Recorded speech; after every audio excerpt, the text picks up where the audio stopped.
Ethan and I got married 22 years ago in a quaint little church in our hometown. Those early years were full of love, passion, and endless dreams about the life we'd build together.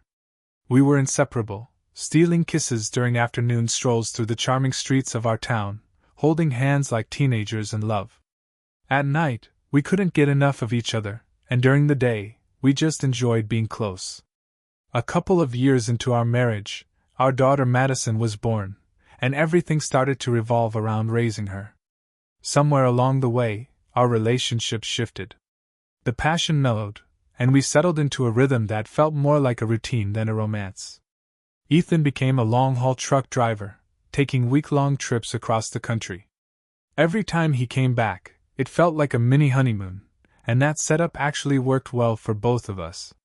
Meanwhile, I opened a cozy little beauty salon, and over time, I'd built up a nice reputation with the more fashion-forward folks in town. As Madison grew older, she worked hard and eventually got into a great interior design program out of state. Ethan and I were so proud. Her drive and ambition were everything we'd hoped to instill in her.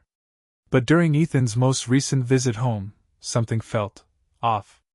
I noticed myself getting irritated by the smallest things, how he drank his morning coffee, the way he snored at night. I couldn't wait for his vacation to be over, craving some quiet time to myself. 2 days later, he hit the road again for another multi-state run, and I wasn't exactly heartbroken to see him go. Honestly, I was looking forward to having the house to myself for 3 whole weeks. That first week alone was kind of blissful. I slept in, caught up on books under my favorite lamp, and treated myself to lunch at my go-to restaurants. I reveled in the freedom.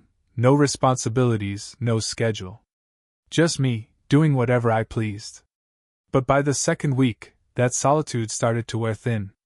I found myself missing Ethan, or at least the idea of him. Then, on a warm April afternoon, I decided to take a walk around the town square. A cold breeze pushed me off course, and I ducked into a cozy little cafe for a cappuccino. That's where I ran into Aaron, the tall, handsome son of an old friend. He was working as a waiter. We got to talking, reminiscing about mutual friends and old times. I placed my order, but I couldn't stop watching him. There was something about the way he moved, so confident and charming.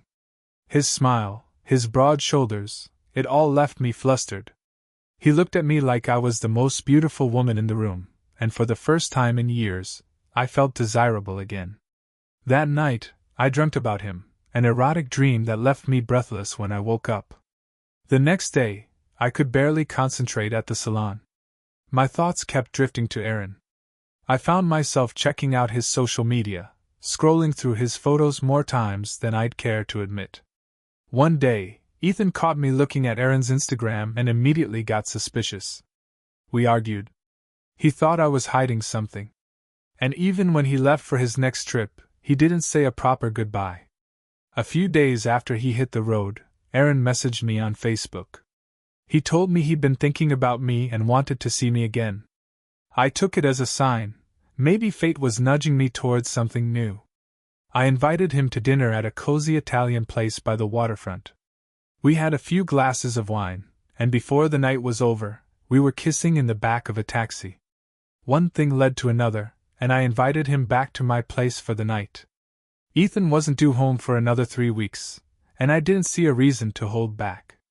That weekend, Aaron and I went on a picnic to a scenic valley outside the city. We wandered through the quiet corners of the city park, holding hands like teenagers. We even went to the movies and sat in the back row, kissing like we didn't have a care in the world. I felt alive again, reckless, passionate. It was like reliving the wild days of dating in my 20s. What really thrilled me, though, were the nights. Aaron was 20 years younger, full of energy, and we made love in the bed I once shared with my husband. But the fantasy shattered in the most brutal way. Ethan came home early. We hadn't talked in 2 weeks since our fight, and I guess he wanted to make amends. He showed up with a bouquet of red roses and a bottle of champagne, thinking we'd share a romantic evening after his long trip. What he walked into instead was a nightmare. He pulled up to the house and noticed the bedroom and living room lights were dimmed.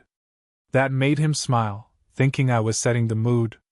He had no idea what was actually waiting for him inside. I was already home, waiting for Aaron with a mix of excitement and nervous energy. Ethan came in quietly, using his key like always, slipping into the house unnoticed. Soft instrumental music floated from the living room speakers, setting what I thought was a romantic mood for a different kind of evening. He left the bouquet of red roses and the bottle of champagne on the kitchen counter, and began making his way upstairs, each step quiet and cautious. Maybe he was trying to surprise me. The bedroom door was halfway open, and what he saw when he pushed it wider would haunt us both forever. There I was, completely exposed, on my knees in front of Aaron. His hand tangled in my hair. My wrists bound behind me with pink fuzzy cuffs we joked about earlier. It wasn't supposed to be anything serious. Just a wild fling. But this was how my husband came home to me. Aaron saw him first. He froze, eyes wide with terror. I turned confused, and locked eyes with Ethan just as he stepped into the doorway. His fists clenched instantly, his face twisted with a kind of rage I'd never seen before. Without a word, he charged. He tackled Aaron and let loose. It was brutal. I screamed and cried, begging him to stop, but I couldn't do anything, not with my hands cuffed like that. Ethan didn't even look at me. He kept swinging until Aaron was bloodied and barely conscious. Finally, breathing hard, Ethan stood up. His chest was heaving, fists still clenched, and when he turned to me, his eyes were full of something I couldn't bear to see: betrayal, disgust, and something even worse: heartbreak. I backed up against the wall, trying to say something, anything, but the words wouldn't come. He didn't let me speak. Instead, he slammed his fist into the wall right next to my head. The sound cracked through the room, and I flinched, convinced that was it, that things were about to get even worse. But he didn't hit me. He didn't scream. He just looked at me, cold and controlled, and said, "Get out." Still cuffed, still naked, Aaron and I were shoved out of the house. Ethan didn't care what happened to us after that, didn't care where we went or what we wore. He wanted us gone. And we were. The next day, he filed for divorce. That night, he drank himself into unconsciousness at some dingy bar on the edge of town. When he woke up the next morning with a splitting headache, the reality of it all hit him: his marriage, his life, his future, shattered at age 45. He was back to square one. We saw each other a few more times: paperwork, court stuff. I cried. I begged. I tried to make him see how much our years together meant. I even tried to convince him to think of Madison, our daughter. But Ethan wouldn't budge. Eventually, he found out I moved in with Aaron. His friends, his mother, none of them approved. And honestly, I could feel the judgment every time I passed someone on the street. He told Madison he hoped I'd be happy, but I know he still hated us, maybe not openly, but quietly, in that deep way that lingers for years. He was right about one thing: Aaron and I didn't last. The age gap, the life gap, it caught up with us fast. I was living in some fantasy, and Aaron? He was still figuring himself out. It didn't take long for him to find someone younger, someone more like him. He left. Just like Ethan said he would. Ethan, meanwhile, moved to a new city, got a fresh start. Found work he actually liked. And not long after, he met someone new, a woman around his age, someone who had also been through some hard stuff and just got him. I never stopped thinking about him. About what I'd destroyed. Funny how life turns. Now I find myself in a place I never expected, questioning the two people I cared about most. I've come to learn that trust isn't always what we think it is. Sometimes the people who hurt us the most are the ones closest to us. Even family. Before I tell you the rest, you need to know this: I never believed in love at first sight, until I met Emily. We both worked at the same fast food joint. I remember the first time I saw her, those piercing blue eyes, that sunshine smile, and long, golden hair.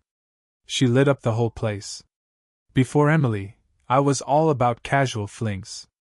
Different girls every weekend. I thought that was the life I wanted. But she changed that, without even touching me. Just being near her made me want to be different. She didn't fall for my usual charm. Thought I was just like every other guy out there.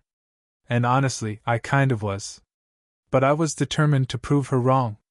We barely talked for more than 5 minutes at a time back then, but I spent weeks trying to break down the image she had of me. I knew if I had any chance with her, I'd have to show her who I really was. Or who I was trying to become. Truth is, I hadn't even finished college. I dropped out during a rough patch when everything felt like it was crashing down. I thought the world had it out for me. And maybe, in some ways, it did. But this part of the story? It's not just about love. It's about failure. About betrayal. About learning that even the ones who say they love you can still shatter your heart. I always felt like the education system was stacked against me, especially with how badly I struggled with social anxiety. By the time I finally found a therapist who really helped, it was too late. I'd already dropped out of school. I ended up working at a fast food joint, living in my parents' basement. Even though I'd made that choice, it still felt like they'd lost all hope in me. They covered my therapy bills, and they never kicked me out, but that didn't erase the disappointment I saw in their eyes. And then there was my older brother, Jake. Jake was everything I wasn't: college degree in economics, a steady office job, getting ready to marry his high school sweetheart. My parents looked at him like he could do no wrong. And I was just trying to survive the day. I spent most of my life comparing myself to him, trying to be just as successful. I thought if I could just beat him in some way, any way, maybe I'd finally feel like I mattered. But I never did. Every day in that basement felt like another reminder that I wasn't good enough. The rejection hurt the most because it came from the people who were supposed to love me unconditionally. Eventually, life just started to lose its color. Getting out of bed was hard. Even breathing felt like a task. That's when Emily came along. To win her over, I had to tear down all the walls I'd built around myself. I started small, opening doors for her, handling the nightmare customers she hated dealing with. I stopped talking so much about myself and started listening, really listening. I wanted her to see that I was more than just some burnout. Little by little, she opened up. And when she did, it felt like stepping into sunlight after years in the dark. Emily had this way of making everything feel possible. Every date was a new adventure. Day trips to offbeat little towns, hole-in-the-wall diners, forgotten bookstores. We even took spur-of-the-moment drives to nearby cities in her beat-up Toyota, just because. One of her favorite places? Amusement parks. She loved them. I, on the other hand, had a full-blown fear of heights. But she pulled me onto those roller coasters anyway, holding my hand the whole time, laughing like we had forever. And for those moments, I felt brave. Because she believed in me. She reminded me life wasn't just about surviving, it was about living. And that maybe, just maybe, I wasn't a failure. I'll never forget the night I told her everything, about school, the basement, the shame, all of it. I braced myself for a joke or a gentle letdown. Instead, she looked at me and said, "That doesn't scare me. I get it." Turns out, her parents were just as demanding, controlling every part of her life, pushing their own vision of success onto her. But she rebelled. She carved out her own little world in a small apartment near a diner, decorating it like it was her sanctuary. And it became ours. She made even the smallest moments feel sacred. Late-night snacks on the kitchen floor, dancing in the living room, just being. She taught me how to be present. To appreciate what I had. Emily gave me something I never had before, a place where I could truly be myself. And maybe that's why her betrayal cut so deep.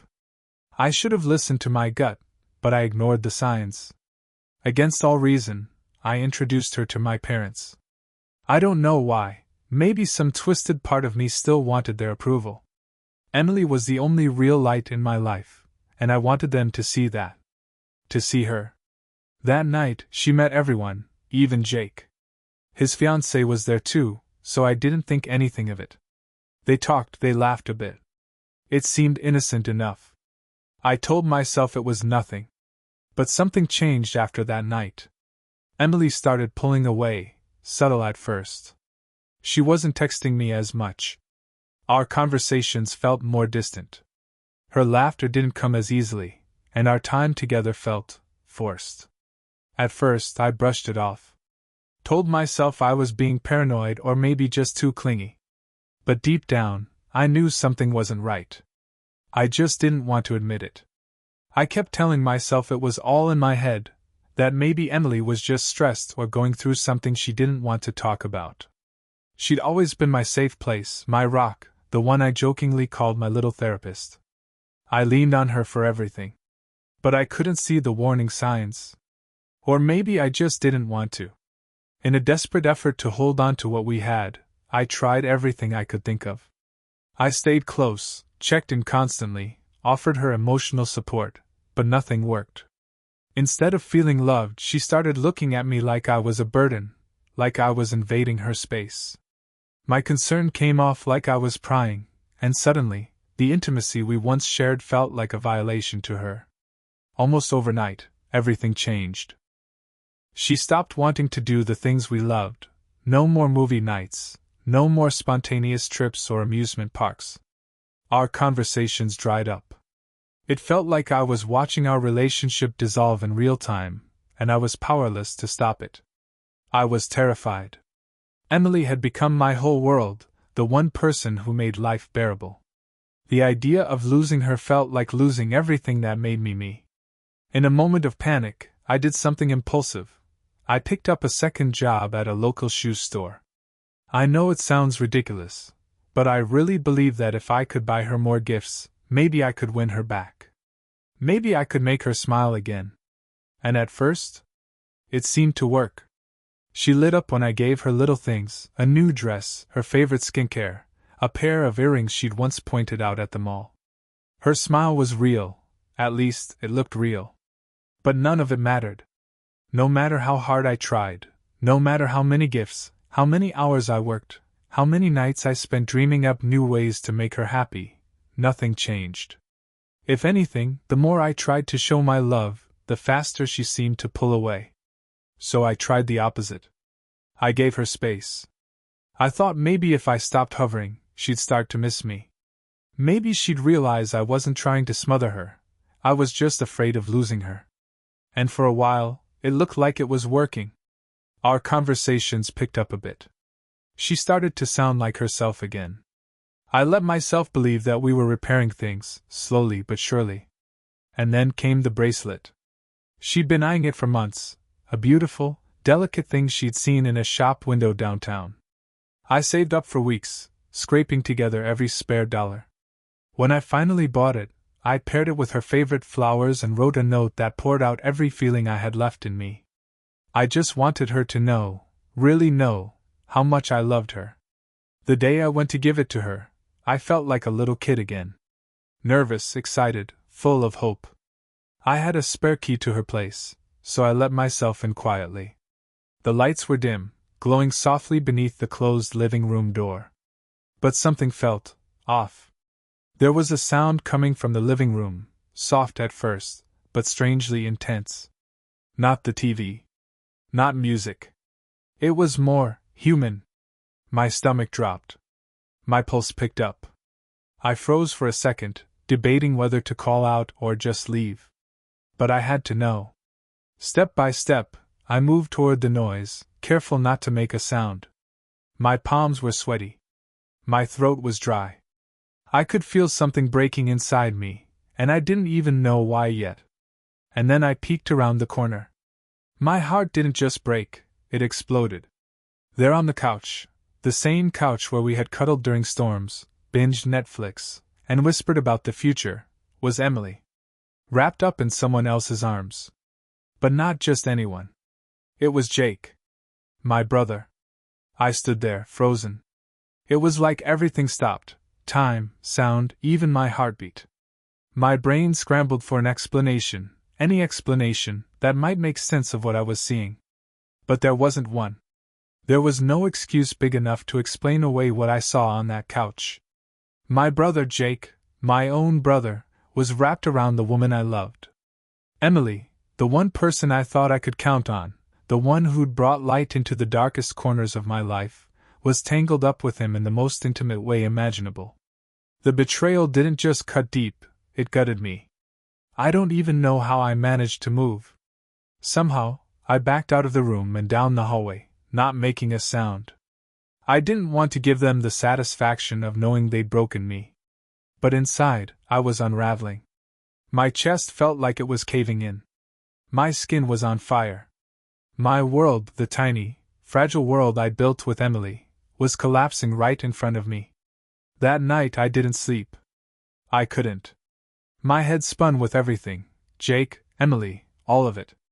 Every fake smile. Every lie. Every second she made me believe she still loved me. I hated them. Both of them. With a kind of fury I'd never felt before. It was more than betrayal. It was humiliation. And it came from the two people I should have been able to trust the most. Over the next few days, I gave Emily exactly what she seemed to want: space. I didn't text. I didn't call. I disappeared. I called in sick to work and hid away in the basement, letting the walls close in around me. I thought about calling Jake's fiancée. I thought about showing up at his job. I imagined 1,000 scenarios, some petty, some cruel. But none of them felt like enough. Nothing could touch the pain I was in. Then it hit me. They needed to face it, not in secret, not behind closed doors. In front of everyone. They needed to feel what I felt. And that's when the plan started forming. I invited everyone over for dinner. Told them I had something important to share. Big life changes. I even made sure Jake's fiancée would be there, all smiles and oblivious. My parents were thrilled, probably thought I was finally doing something with my life. That night, everything looked normal. Jake walked in like he always did, confident, calm, with that stupid grin on his face. Emily followed a few minutes later, laughing at one of his jokes like nothing had ever happened. I wanted to throw something. I wanted to scream. But I stayed quiet. I waited. We all sat down to eat. The conversation flowed, but my ears were tuned only to them. The way Emily kept leaning toward Jake, how her laugh was just a little too loud when he spoke, how her eyes kept flicking to him when she thought no one noticed. It was sickening. So I stood up. I had a glass of wine in my hand, raspberry, because Emily always said it was her favorite. I raised it and forced a smile. The room went quiet. I just want to take a minute, I said, to recognize someone who's been a real inspiration to me. All eyes turned to me, then to Jake. I started listing off his accomplishments, his degree, his job, his charm, his ability to get whatever he wanted. I could feel him soaking it in, proud of himself like always. Emily was practically glowing. And then I dropped the bomb. To Jake, I said, raising my glass just a little higher. For managing to sleep with my girlfriend behind my back and not even break a sweat about it. Cheers! The silence that followed was immediate and suffocating. Emily's smile vanished. Jake froze. Everyone else looked like they'd been slapped across the face. My mom told me to sit down, said we could talk about it later, but I wasn't done. Not even close. My hands were trembling. My mouth was dry. But I kept going. I wanted every single person in that room to know. If I had to live with the memory of seeing them together, then they had to hear about it, every ugly, filthy detail. I started talking. Not just talking, unloading. I told everyone exactly what I saw. The moment I stepped into that living room. The couch. The way they were tangled together. The sickening sounds. The betrayal. I painted it in full color, making sure no one could brush it aside or pretend it was anything less than what it was. My mom begged me to stop, to sit down, but I couldn't take my eyes off Emily's face. She was crying, like she was the victim. And all I could think was, how dare you? How dare she look at me with tears after destroying me from the inside out? Jake tried to grab my arm, maybe to calm me down or drag me out of the spotlight. I shoved him off hard. I had a fire in me now, and nothing was going to put it out. Every word that left my mouth came from a place I didn't even know existed, a place filled with rage and heartbreak and humiliation. Faces around the table shifted from confusion to shock to disgust. Jake and Emily kept sneaking looks at each other like scared kids caught doing something awful. They couldn't look anyone else in the eye. Not even me. I let out this bitter, twisted laugh, more for them than anyone else, and finally sat down, the weight of the moment crashing into me. I watched it all unfold like I wasn't even part of it. Just an observer in a scene I had set on fire. My parents, God, the look on their faces. All their perfect dreams about their golden son crumbled in an instant. For the first time, they looked at Jake the way they'd looked at me for years, with disappointment. And I savored it. For a moment, I'd forgotten about his fiancée. But she hadn't forgotten anything. She stood up, face red with fury, and launched her wine glass straight at Jake. It shattered against his face, soaking him in dark red, and I couldn't help myself. I laughed. Hard. She ripped off her engagement ring, threw it across the room, and stormed out without looking back. Jake just sat there, stunned and dripping. My parents were speechless. These were people who had raised us to value honesty, loyalty, decency. And now here was their precious son, caught like a thief in the night. They couldn't even find the words to defend him. All they could do was look at him with shame. Then they turned to Emily. She tried to speak, tried to offer some half-hearted apology to the room, but I didn't hear a damn word. I couldn't even look at her. I was done. My heart had already left the building, and whatever love I'd had for her, it was buried beneath a pile of shattered trust. My parents told her to leave. Firm. Cold. No second chances. And she did. She walked out, shoulders slumped, without saying another word. I couldn't bring myself to watch her go. But deep down, I knew a part of me walked out with her, that broken, desperate piece that still wanted her to be the person I fell in love with. Later that night, after all the noise died down, I laid in bed staring at the ceiling, numb. My parents told me they understood my pain but didn't approve of how I handled it, especially the way Jake's fiancée found out. And they weren't wrong. I was selfish. I made it about me. But when you're drowning, it's hard to think about who else might be gasping for air. The tension in the house became unbearable. The damage had been done. My parents couldn't even look at Jake without a hint of disgust. And after a few weeks of awkward silences and guilt-laced dinners, they kicked him out. I think it hurt more than he expected. He begged them, literally got down on his knees, to let him stay, to forgive him, to help him fix things. But they were done. His ex-fiancée? She didn't just disappear, she went nuclear. Blew up his whole life on social media. Shared screenshots. Names. Photos. And our little community ate it up. Jake went from golden boy to public disgrace almost overnight. As for Emily, word got around that she left the restaurant. But one of our old coworkers, someone she'd stayed close to, told me things weren't going well. She was months behind on rent, facing eviction. Her landlord dragged her to court. Last I heard, she was living in some rundown trailer park surrounded by yelling neighbors and barking dogs. And me? I made a choice.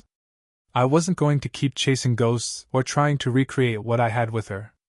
That happiness I thought she gave me? I realized I needed to find it on my own. I needed to find out who I was without her. So I started a new chapter, a quiet one. One where I stopped looking for love in the wrong places and started looking inward. I came to understand something powerful. I deserved better than what anyone had given me. That realization didn't come easy, but once it hit, it felt like someone had finally opened a window in a room I didn't know I was suffocating in. Then, by some twist of fate, I landed a new job. It paid more, sure, but it also gave me something far more valuable: freedom. Independence. A chance to rebuild my life without anyone else's shadow hanging over me. For the first time in what felt like forever, I could breathe on my own. And with that breath came clarity. Here's what I learned from all of it: never blame yourself for falling in love. And never ignore red flags, no matter how much you want them to be green. Most of all, never shoulder the guilt of someone else's betrayal. If you gave it your all, if you loved with everything you had, then their failure is on them, not you. That affair? That betrayal? It wasn't a reflection of my worth. It was a reflection of theirs. I started seeing people differently after that, even my own family. Because the truth is, you never really know someone's intentions, not completely. Not until you've seen what they'll do when loyalty is inconvenient. It was during this time, when I was just beginning to crawl out of that dark place, that I met someone new. She wasn't flashy or loud. She didn't wear expensive clothes or carry herself like she was above anyone. In fact, the first time I saw her, she was lying on an inflatable mattress in her small apartment, laughing so hard she had tears in her eyes. She told me, without a hint of shame, that her biggest dream was to become a kindergarten teacher. Nothing grand or complicated. Just that. She wanted to save up, go back to school, and build a life around something simple and meaningful. And then, out of nowhere, she asked me out. I couldn't believe it. Not because I didn't want it, but because, in that moment, I didn't think I deserved it. I didn't think my pain, my past, my broken pieces could be worth someone else's attention. But she saw me. And somehow, she chose me. I accepted her invitation, of course. But the doubt in me, it didn't go away easily. My 21-year-old self was still clinging to all those old wounds, all those voices that told me I'd never measure up. So I built a version of myself that could survive, the version that didn't get crushed by rejection or judged for not being Jake 2.0. And somewhere along the way, I stopped caring about Jake at all. I let go of who he was, what he represented, and the hold he had on me. I stopped chasing validation from people who never saw me to begin with. That new job? That was my first real step into freedom. But she, my new friend, was the one who lit the path ahead. Her presence gave me something Jake and Emily never could: peace. A sense of possibility. And for the first time in a long time, I started to believe in myself again.